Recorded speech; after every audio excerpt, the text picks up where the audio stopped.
오늘 말씀은 사무엘상 16장 결국 성공하는 비결 두 번째 순종에 관한 말씀입니다. 오늘은 사울의 두 번째 결정적인 실수 투 스트라이크이 되는 이야기입니다. 때로는 우리가 성공한 이야기를 통해서만 배우기를 원하지만 이런 실패한 이야기를 통해서도 우리가 교훈을 얻기를 원합니다. 구약은 많은 이스라엘 백성들의 실패의 이야기로 가득 차 있습니다. 그 목적은 하나님의 이러한 실패를 통해서 우리에게 경고하는 것이고, 또 하나는 그 실패를 넘어선 하나님의 놀라운 섭리, 실패를 통해서도 이루시는 하나님의 놀라운 지혜를 우리가 깨닫기를 원하시는 것입니다. 그리고 우리의 모습을 볼 때 우리가 우리 속에도 사울과 같은 제멋대로 행하는 그러한 자아의 모습들이 있고, 때로는 다윗처럼 하나님 앞에 신실하게 서고자 하는 우리의 모습도 있습니다. 하나님이 원하시는 것은 사울과 같은 그런 제멋대로인 우리의 자아가 죽어지고 다윗과 같이 하나님께서 세우시는 그러한 모습이 나타나기를 원하십니다. 오늘 말씀을 통해서도 그러한 하나님의 은혜가 있기를 원합니다. 오늘 16장의 이야기도 전쟁의 이야기입니다. 아말렉과의 전투 이야기죠. 이 전쟁은 섬멸전쟁, Total Destruction 전쟁입니다. 구약의 이야기를 보면 때로는 아주 잔인하고 무자비한 것 같이 보일 때가 많이 있습니다. 그러나 구약의 사건들은 그 당시의 역사와 그리고 시대의 문화적인 배경을 잘 살펴보아야 합니다. 그리고 또한 그것이 그 시대에 맞는 하나님의 구체적인 특별한 명령이었던 것을 현대에도 문자적으로 적용하면 안 되는 부분이 있습니다. 그래서 이건 영적인 예시, 그 원리만을 우리가 배워야 하는 경우가 많이 있습니다. 이 선멸전쟁, 그리고 완전히 멸망시키는 전쟁은 또한 이스라엘에게 있어서도 일반적인 전쟁의 규칙은 아니었습니다. 가나안 땅을 점령할 때만 주어진 하나님께서 특별한 한시적인 명령이었다고 보는 것이 더 옳을 것 같습니다. 가나안 땅을 점령하면서 가나안 땅에 있었던 7 족속을 특별히 완전 전멸시키라고 하셨습니다. 그리고 또 대표적인 예가 여리고성의 점령입니다. 여리고성을 점령하기 전에 하나님께서 그 여리고성의 모든 것을 하나님께 바치라고 이야기했습니다. 그 성에 있는 모든 것을 하나님께 바치되 남녀노소와 소와 양과 나귀를 칼날로 멸하라고 이야기했습니다.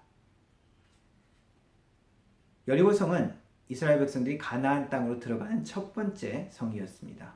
요단강을 건넌 첫 번째 성이었죠. 이스라엘 백성에게는 모든 첫 번째 소사는 하나님께 드리는 관습이 있습니다.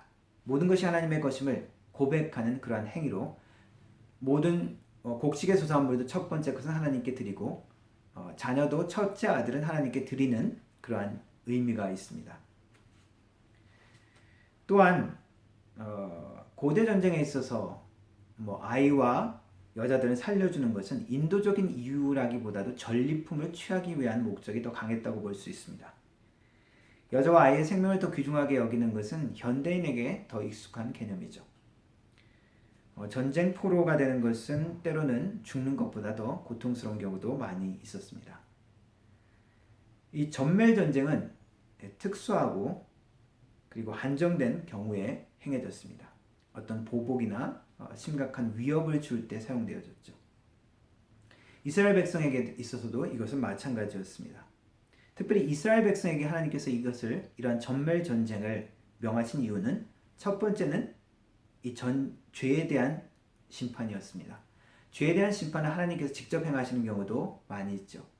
구약의 노아의 홍수 이야기가 그렇습니다. 그리고 소돔과 고모라의 멸망도 마찬가지입니다. 그리고 하나님께서 명령하신 이러한 전투는 하나님께서 직접 이스라엘군을 사용하지 않고도 적군을 혼란시키면서 승리하게 하시는 경우도 많이 있습니다. 이것은 하나님의 죄에 대한 심판, 죄가 얼마나 악한 것인지를 보여주는 공의로운 하나님의 모습입니다. 또한 두 번째는 이러한 전쟁을 선멸 전쟁을 원하시는 것은 이스라엘 백성들이 그 죄의 영향력과 전염성에서 멀어지기를 원하시는 것입니다. 민수기 33장에 점령하는 땅의 규정이 있습니다. 너희가 만일 그 땅의 원주민을 너희 앞에서 몰아내지 아니하면 너희가 남겨둔 자들이 너희의 눈에 가시와 너희의 옆구리를 찌르는 것이 되어 너희가 거주하는 땅에서 너희를 괴롭게 할 것이요. 결국 이스라엘 백성들은 그것을 완전히 이행하지 못함으로 가나안 백성들과 나중에 섞이게 되죠.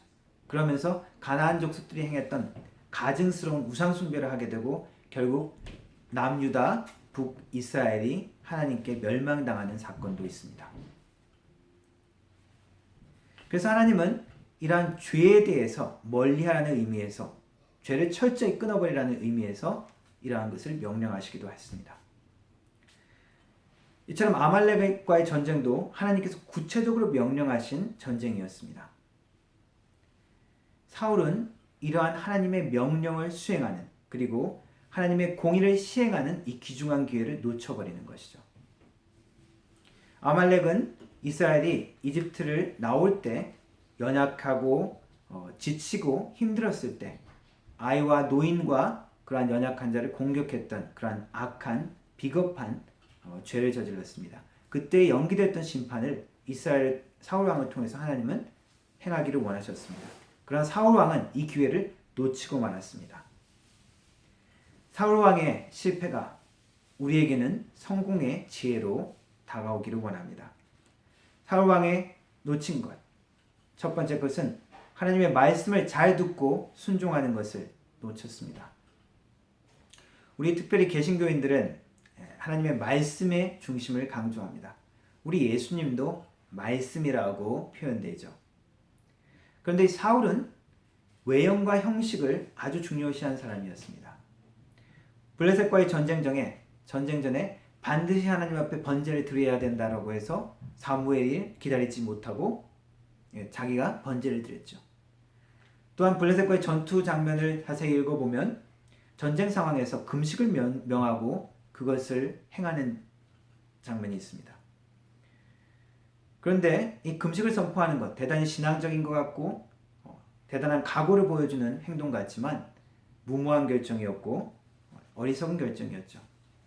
요나단 아들이 그 왕 아버지 사울의 명령을 듣지 못하고 전쟁 중에 꿀을 먹습니다. 그것으로 인해서 나중에 죽을 위기가 처해지는데 사울이 죽이라고 명령을 하는데 요나단이 전쟁 중에서도 아주 용맹한 군사였고 아주 활약들을 많이 했기 때문에 그 백성들의 만류로 죽음을 면한 이야기가 나옵니다. 이러한 모든 이야기들은 사울이 얼마나 신앙적인 그런 행위의 모습에 열심이었는지 보여줍니다. 하지만 사울은 그 하나님의 명령의 핵심 그리고 하나님의 마음을 따르지는 않은 사람이었습니다. 가식적인 형식이나 혹은 자기 열심에 더 집중한 사람이었다고 할 수 있습니다. 이러한 실패와 잘못은 사무엘서 초반에도 나옵니다. 엘리 제사장 때 이스라엘 백성들은 법궤를 메고 나가면서 승리하기를 원했죠. 내 열심 정도면 될 것이다 라는 것입니다. 하나님 앞에 드려지는 신앙의 모습은 그러나 내 열심이 중심이 아닙니다. 하나님이 주권에 가신 분이라는 것을 고백하는 것이 언제나 중요합니다. 내 기도대로 되는 것, 내 요구대로 이루어지는 것보다 더 중요한 것은 하나님의 뜻이 무엇인가라는 것입니다. 그래서 우리는 말씀을 듣는 형식적인 그런 행위보다 더 중요한 것은 그 말씀을 내가 순종하는 진정한 마음 자세가 더 중요합니다. 우리가 종종 자녀들에게 무엇을 시킬 때 자녀들이 영혼 없는 대답을 하기도 합니다. 야 이거 좀 치워라. 그럴 때 예 하고 영혼 없는 대답을 하죠. 그것이 영혼 없는 대답이라는 것은 어떻게 할 수 있습니까? 나중에 저녁 때가 되어도 그리고 며칠이 지나도 그게 그대로 있으면 그 대답은 영혼 없는 대답이죠. 하나님의 말씀에 대한 우리의 반응도 마찬가지입니다.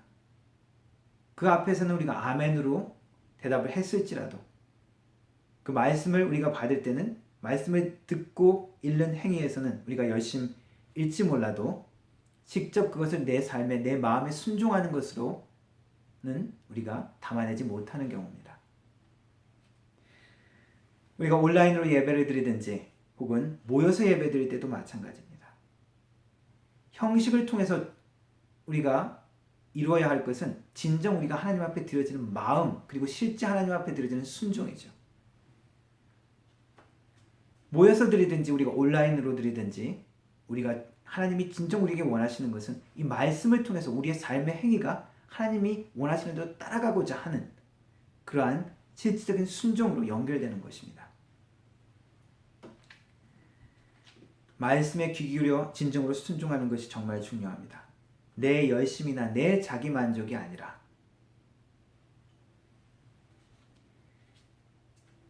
하나님 앞에 형식이 어떠하든지 제일 더 중요한 것은 우리의 순종입니다. 사울은 이것에 놓쳤습니다.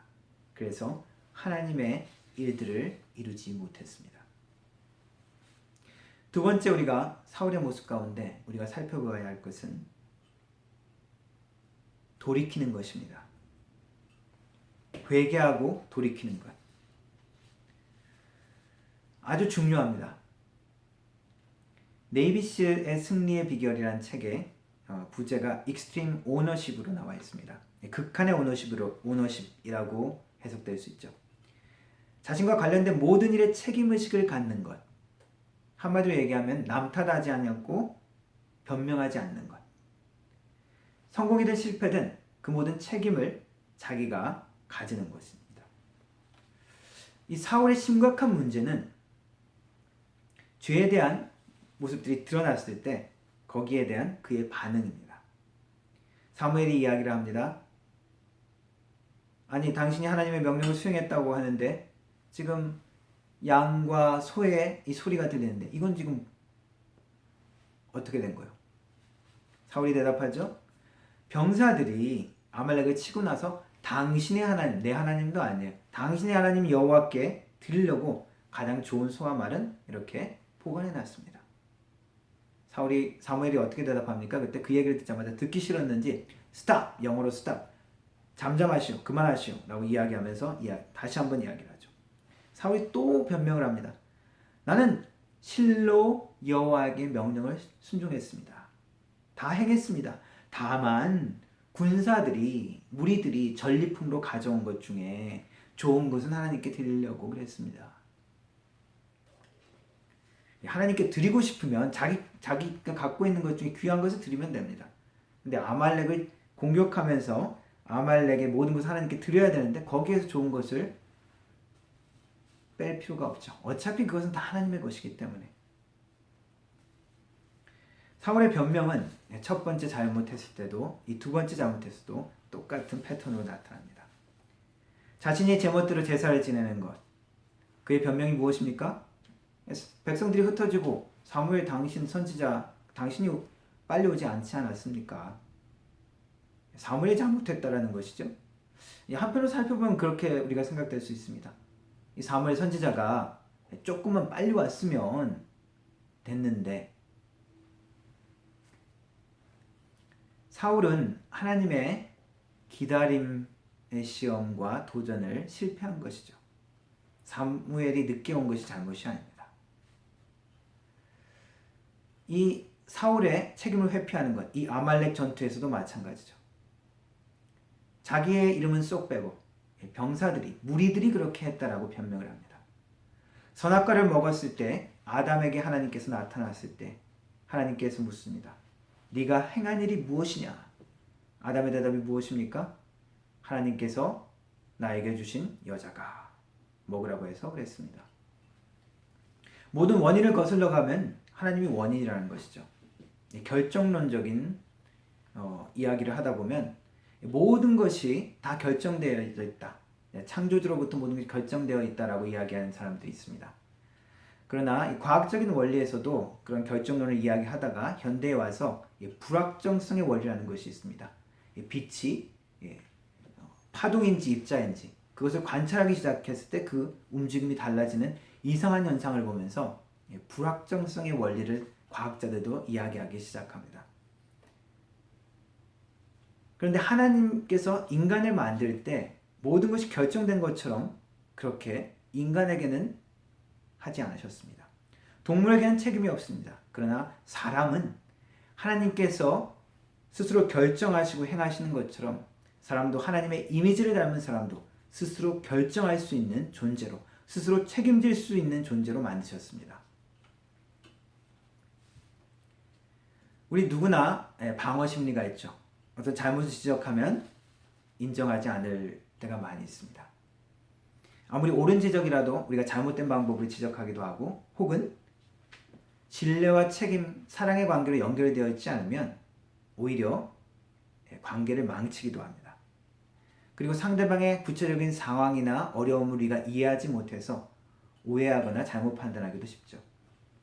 이 죄에 대한 지적의 문제는 다른 사람에게 적용하지 마시고 개인에게 적용하는 것이 안전합니다. 다른 사람에게 적용하면 위험한 결과가 나올 수 있습니다. 오늘 이 사울은 하나님 앞에 이 죄를 저질렀을 때, 하나님 앞에 이 죄가 지적받았을 때 그것을 인정하지 못하고 하나님 앞에 돌이키지 못했습니다. 1907년 한국의 평양 대부흥의 이야기가 있습니다.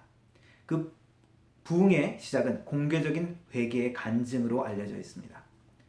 특별히 길선주 장로님이 회중 앞에서 간증했던 이야기가 있습니다. 자신의 죄를 공개적으로 통회했습니다. 나는 아감과 같은 사람입니다. 나 때문에 하나님께서 축복을 줄 수가 없습니다. 1년 전에 내 친구가 임종했을 때 그때 나에게 부탁한 게 있습니다. 내 아내가 계산을 잘 못하니까 내 재산을 좀 잘 관리를 해 달라고 이 길선주 장로님에게 부탁을 했던 모양입니다.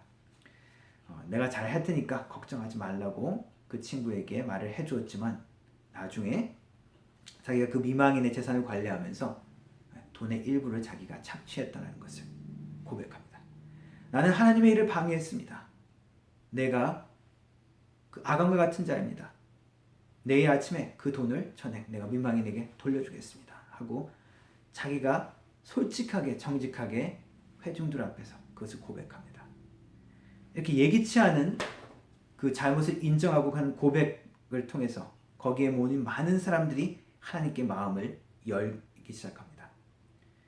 그 회개가 있은 후에 어떤 짓눌렀던 장벽 같은 것이 무너져버리고 거룩한 하나님의 임재가 나타나기 시작했습니다. 모든 사람들이 마치 뇌관에 불을 붙여서 폭탄이 터지는 불이 확 오르는 것처럼 청중들 가운데 성령의 강한 임재와 통회의 역사가 나타나기 시작했다고 기록하고 있습니다. 회복되는 것, 부흥의 역사, 성공할 수 있는 비결, 회개에서부터 시작됩니다. 사무엘서는 사울과 다윗의 삶을 대조하면서 보여주고 있죠. 죄가 일어났을 때 어떻게 했느냐? 다윗의 모습이 어떻습니까? 철저하게 회개와 눈물로 하나님 앞에 나아갔습니다. 다윗의 죄가 사울의 죄보다 작느냐? 그러한 것이 문제라기보다도 다윗은 그 죄 앞에 철저하게 하나님 앞에 나아갔습니다. 탕자 아들의 이야기를 보면 그 아들은 자신의 잘못을 뉘우치고 그냥 주저앉아 있는 것이 아니라 일어나서 아버지의 집으로 돌아왔습니다. 회복할 수 있는 길을 선택한 것이죠. 사울의 결정적인 잘못은 이 죄를 지적받았을 때도 여전히 변명하고 하나님 앞에 나아가지 못한 것입니다. 다윗도 자신의 죄악 때문에 그 죄악에 대한 대가 심판을 받았습니다. 그 아들 압살롬에게 반역당하고 자신의 후궁이 대낮에 다른 사람에게 취함을 당하는 그런 치욕스러운 일을 경험했습니다. 그러나 마지막에 하나님께서 세우시는 사람으로 하나님의 마음에 합한 자로 성경은 평가하고 있습니다. 하나님 앞에 돌아올 기회를 마지막 기회까지 사울은 놓쳤습니다. 우리의 삶에도 우리는 성공하기를 원합니다. 그것은 일시적인 순간의 성공, 눈앞의 문제가 해결되는 것, 돈을 좀 많이 버는 것, 우리 자녀가 어떤 원하는 학교에 들어가는 것, 그것도 성공이고 감사하고 좋은 일입니다. 그러나 하나님이 우리에게 원하시는 것은 우리의 삶의 부분적인 성공이 아니라 일시적인 성공이 아니라 하나님 앞에서 영원하고 하나님 앞에서 완전한 성공을 삶을 살기를 원하십니다. 하나님의 말씀에 집중하여 하나님이 원하시는 그 삶에 나아가기는 여러분이 되기를 원합니다. 그리고 하나님께서 우리의 죄를 드러나게 하셨을 때, 죄를 깨우치게 하셨을 때 회개하고 돌아와서 하나님께서 회복시키시고 치유하게 하시는 놀라운 성공적인 삶으로 이끄시는 회복의 삶으로 이끄는 것을 체험하는 우리의 삶이 되기를 주님의 이름으로 축원합니다. 기도하겠습니다.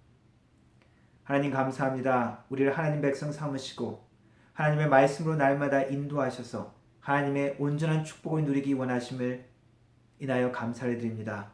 또한 하나님 시시때때로 성령님을 통하여 우리의 죄악을 깨우치게 하셔서 감사합니다.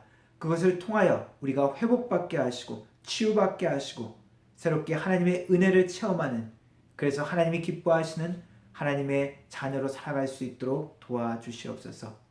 주님께서 기뻐하시는 온전하고 완전한 하나님의 자녀됨의 축복을 누릴 수 있는 우리의 삶 되게 하여 주옵소서. 예수님의 이름으로 기도합니다. 아멘.